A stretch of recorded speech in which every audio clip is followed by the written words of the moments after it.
Pride and Prejudice by Jane Austen. Chapter 38.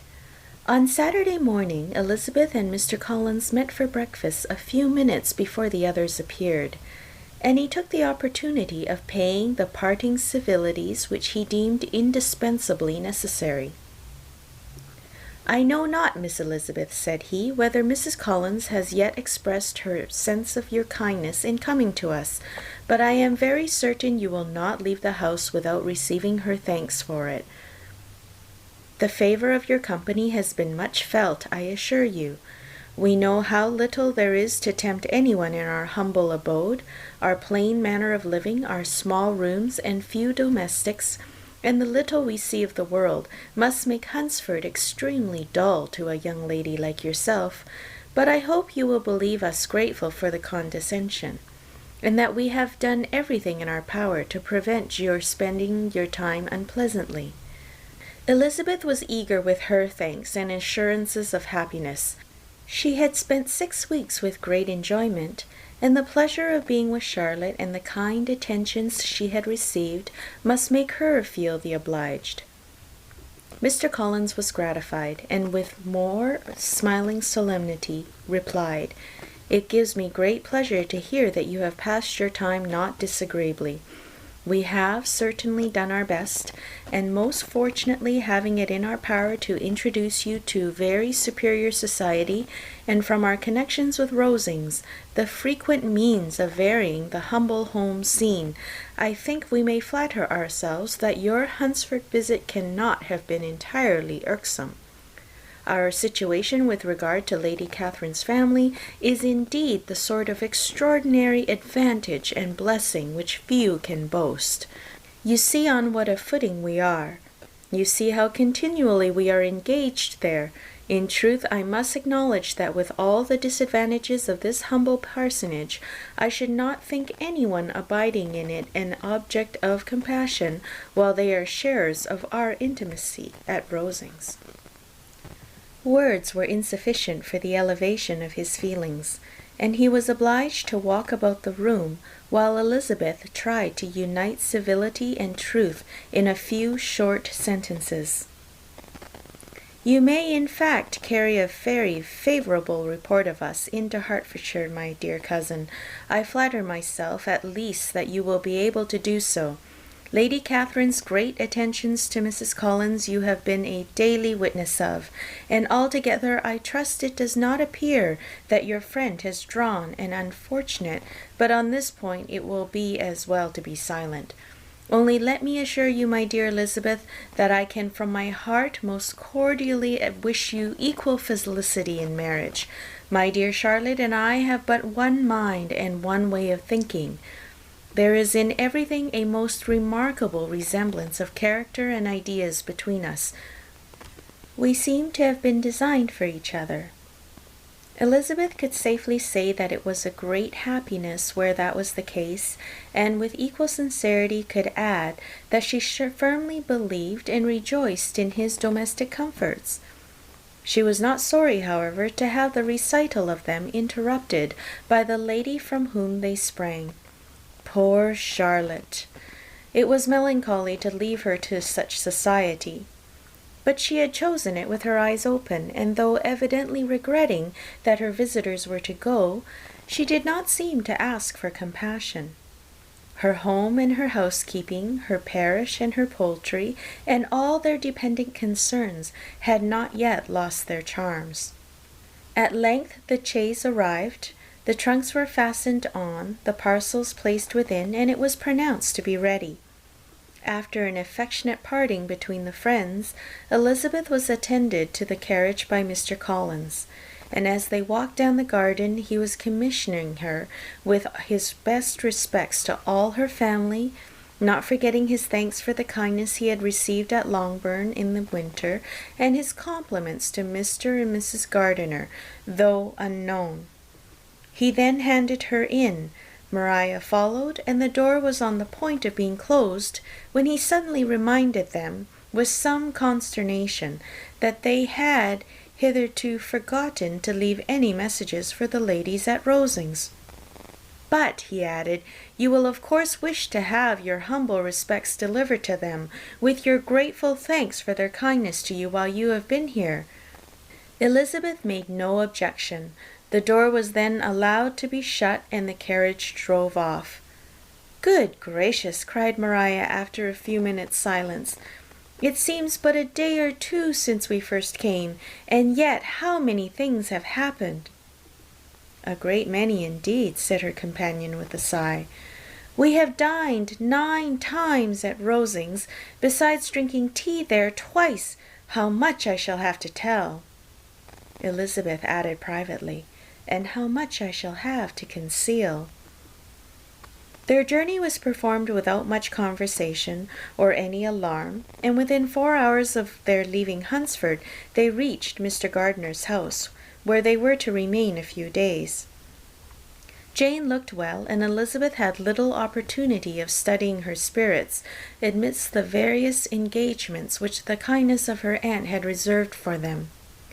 But Jane was to go home with her, and at Longbourn there would be leisure enough for observation.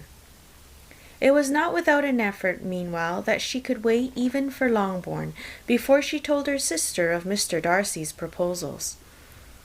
To know that she had the power of revealing what would so exceedingly astonish Jane, and must at the same time so highly gratify whatever of her own vanity she had not yet been able to reason away, was such a temptation to openness as nothing could have been conquered but the state of indecision in which she remained as to the extent of what she should communicate, and her fear, if she once entered on the subject, of being hurried into repeating something of Bingley which might only grieve her sister further.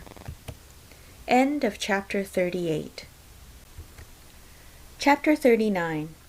It was the second week in May in which the 3 young ladies set out together from Gracechurch Street for the town in Hertfordshire, and as they drew near the approved inn where Mr. Bennet's carriage was to meet them, they quickly perceived, in token of the coachman's punctuality, both Kitty and Lydia looking out of a dining-room upstairs. These 2 girls had been above an hour in the place, happily employed in visiting an opposite milliner, watching the sentinel on guard, and dressing a salad and cucumber. After welcoming their sisters, they triumphantly displayed a table set out with such cold meat as an inn larder usually affords, exclaiming, "Is this not nice? Is not this an agreeable surprise?" "And we mean to treat you all," added Lydia, "but you must lend us the money, for we have just spent ours at the shop out there." Then, showing her purchases, "Look here, I have bought this bonnet. I do not think it is very pretty, but I thought I might as well buy it as not. I shall pull it to pieces as soon as I get home, and see if I can make it up any better." And when her sisters abused it as ugly, she added with perfect unconcern, "Oh, but there were 2 or 3 much uglier in the shop, and when I have bought some prettier coloured satin to trim it with, fresh, I think it will be very tolerable. Besides, it will not much signify what one wears this summer, after the militia have left Meryton, and they are going in a fortnight." "Are they indeed?" cried Elizabeth with great satisfaction.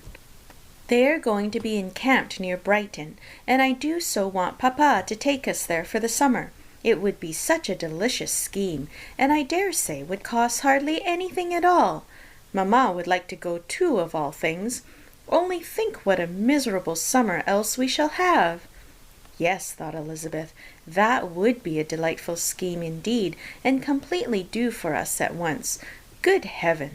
Brighton and a whole campful of soldiers, to us who have been overset already by one poor regiment of militia and the monthly balls of Meryton. "Now I have got some news for you," said Lydia as they sat down at the table. "What do you think?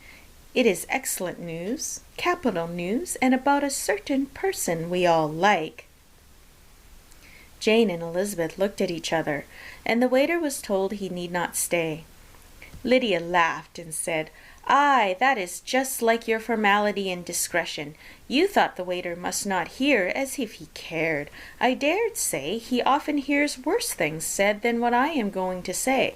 But he is an ugly fellow. I am glad he is gone. I never saw such a long chin in my life. Well, but now for my news. It is about dear Wickham. Too good for the waiter, is it not? There is no danger of Wickham's marrying Mary King. There's for you. She is gone down to her uncle at Liverpool, gone to stay. Wickham is safe. And Mary King is safe, added Elizabeth, safe from a connection imprudent as to fortune. She is a great fool for going away if she liked him. But I am sure there is no strong attachment on either side, said Jane. I am sure there is not on his. I will answer for it he never cared 3 straws about her. Who could about such a nasty little freckled thing? Elizabeth was shocked to think that, however incapable of such coarseness of expression herself, the coarseness of the sentiment was little other than her own breast had harbored and fancied liberal. As soon as all had ate, and the elder ones paid, the carriage was ordered, and after some contrivance the whole party, with all their boxes, work-bags, and parcels, and the unwelcome addition of Kitty's and Lydia's purchases, were seated in it. "How nicely we are all crammed in," cried Lydia. "I am glad I bought my bonnet, if it is only for the fun of having another bandbox. Well, now, let us be quite comfortable and snug, and talk and laugh all the way home. And in the first place, let us hear what has happened to you all since you went away. Have you seen any pleasant men? Have you had any flirting? I was in great hopes that one of you would have got a husband before you came back. Jane will be quite an old maid soon, I declare. She is almost 23. Lord, how ashamed I should be of not being married before 23. My Aunt Phillips wants you so to get husbands, you can't think. She says Lizzie had better have taken Mr. Collins, and I do not think there would have been any fun in it. Lord, how I should like to be married before any of you, and then I would chaperone you about to all the balls. Dear me, we had such a good piece of fun the other day at Colonel Foster's. Kitty and me were to spend the day there, and Mrs. Foster promised to have a little dance in the evening. By the by, Mrs. Foster and me are such friends. And so she asked the 2 Harringtons to come, but Harriet was ill, and so Pen was forced to come by herself, and then what do you think we did? We dressed up chamberlains in women's clothes on purpose to pass for a lady. Only think what fun! Not a soul knew of it but Colonel and Mrs. Foster and Kitty and me, except my aunt, for we were forced to borrow one of her gowns, and you cannot imagine how well he looked. When Denny and Wickham and Pratt and 2 or 3 more of the men came in, they did not know him in the least. Lord, how I laughed! And so did Mrs. Foster. I thought I should have died. And that made the men suspect something, and then they soon found out what was the matter. With such kinds of histories of their parties and good jokes did Lydia, assisted by Kitty's hints and additions, endeavour to amuse her companions all the way to Longbourn. Elizabeth listened as little as she could, but there was no escaping the frequent mention of Wickham's name.